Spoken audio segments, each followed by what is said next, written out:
Hey everyone!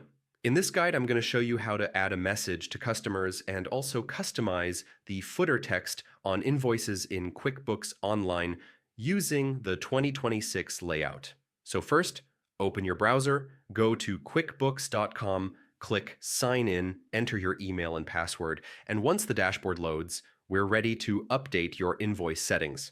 Start by clicking the settings gear in the top corner and choosing Custom Form Styles.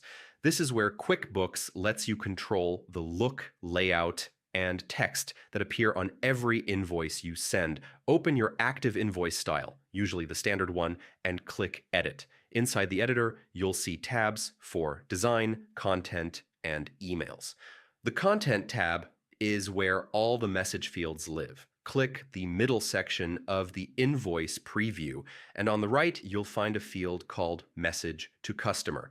This shows up near the bottom of your invoice, and you can use it for thank you notes, payment reminders, delivery details, or anything you want your customer to notice. Type your message there, and QuickBooks will apply it to every new invoice you create. Now scroll to the footer area. Here you'll find an additional text box. This is perfect for policies, return instructions, banking details, service disclaimers, or professional notes.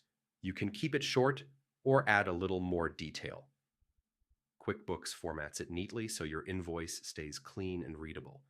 After adding your message and footer text, click Done to save your invoice style. Create a new invoice to check how everything appears.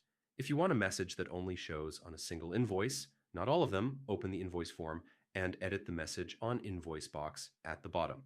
This overrides the default text just for that customer or transaction. And that's it. That's how to add a customer message and footer text in QuickBooks Online using the 2026 setup. With just a few adjustments, your invoices look more personal, more clear, and way more professional. Thanks for watching, and